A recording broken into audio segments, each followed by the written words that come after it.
Thank you very much for those very kind words, and thank you all for being here. I was asked to talk about France, and I'm only going to talk to France with regards to the euro. L'Europe se fera par la monnaie ou ne se fera pas. Europe should be made through the currency or it should not be made. This is a quote from Jacques Rueff. Jacques Rueff was a French economist very close to Charles de Gaulle. And as Charles de Gaulle, he had this idea of French grandeur.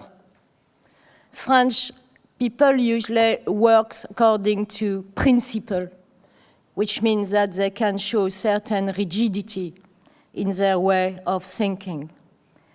However, contrary to Germany, the French currency at the time was weak. And therefore, the euro, at the time it was not called the euro, it went through various names, but the single currency was seen as a way to achieve exchange rate stability, kind of lost memory of the gold standard, forgetting all the despair, actually, that before the gold standard had brought to the world in the 30s. Rueff and the French elite thought that by having a common currency, this will allow the French not only to refine a grandeur that was lost in the mist of time, but also to rival the US dollar, and therefore to, again, be a world power.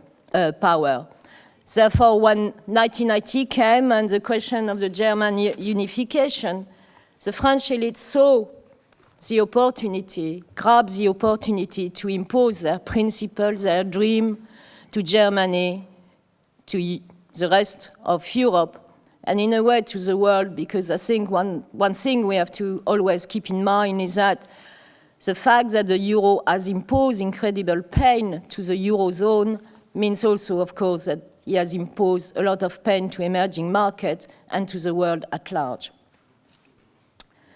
What the French have not understood while they thought they were going to capture Germany, the power of Germany, in order to subdue it in their scheme, they didn't understand that the rope, the kind of straitjacket they had designed, was going to act as a rope to actually strangle the French economy. Because they forgot one condition for the rope to not strangle the French economy, and that was they had to implement French reform, reforming the economy.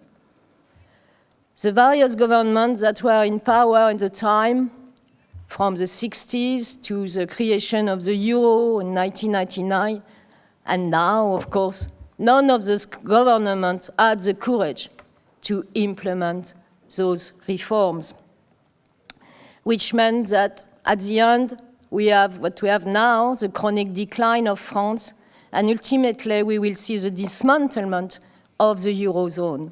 Of course, right now, and I'm very sorry, but it's true, unfortunately, is that because of the events of Paris, there is no question, as you may have gathered, of the fiscal compact anymore.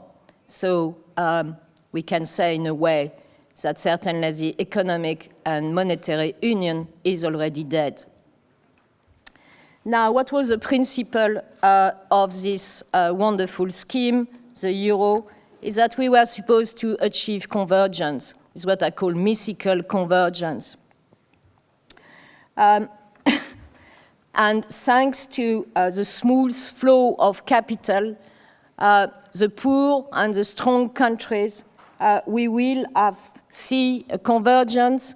Everybody will improve their output capacities and productivities, and the world will look indeed extremely nice.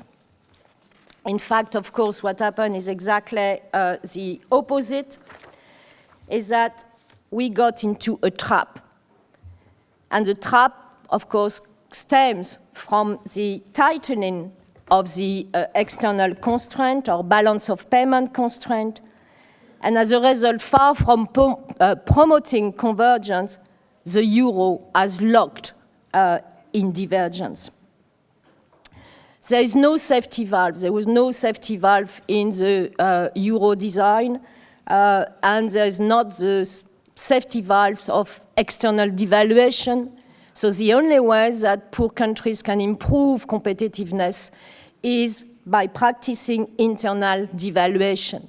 The problem with this scheme of internal devaluation that is basically to reduce your unit labor cost, either by decreasing nominal wages or by improving productivity, is that, of course, you implement internal devaluation just at a time when already the economy is in crisis, which means, just imagine as an image, is that if you have a patient that is desperately looking for oxygen, is the time you choose to make sure that you cut the tube. As you can imagine, and as you can see, this doesn't provide the necessary stimulus for the economy. Until, of course, the global crash, it was not a problem because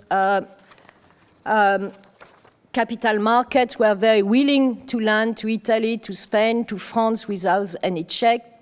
They had the guarantee of the German economy, so there was no problem. Things started to get very serious, of course, in 2008 when capital markets withdrew and when the only thing left was internal devaluation.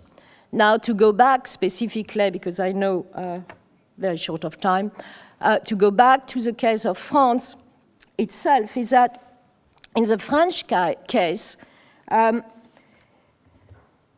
the inferior competitiveness vis-à-vis Germany was locked not only because the exchange rate that was adopted at the creation of the euro was already too high, too appreciated for the French economy, but also because France very wisely decided to choose to decrease its competitiveness at the same time as Germany was increasing her competitiveness. What I mean here is that the French government in 2000 decided to introduce the 35 hours, decided to take a lot of measures that were going against the trend just at the time when Germany in 2002 introduced a series of labor reform. With regard to the figures, that meant that basically unit labor cost increased by almost 15% in Germany, but this compared to France, which increased by 32%. You can see it's a huge gap. And of course, this created endless problem with regard to the current accounts that went into deficit and increased the debt tremendously. Almost finished. Sorry.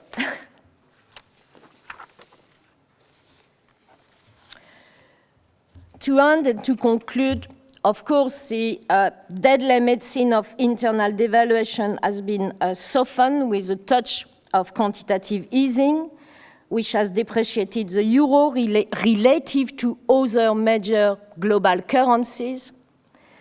But this is very far from achieving the positive demand shock that is required. And the reason it doesn't work is because what is needed is not to increase the competitiveness between the Eurozone and the US zone, for instance, but is to increase the competitiveness between Germany and the deficit countries. So to go back to Rueff's sentence and to finish here, I will turn the principle or the motto of Jacques Rueff as Europe will be unmade by its currency that is torn apart. To avoid the dismantlement of Europe, it is necessary to dismantle the single currency. Thank you very much.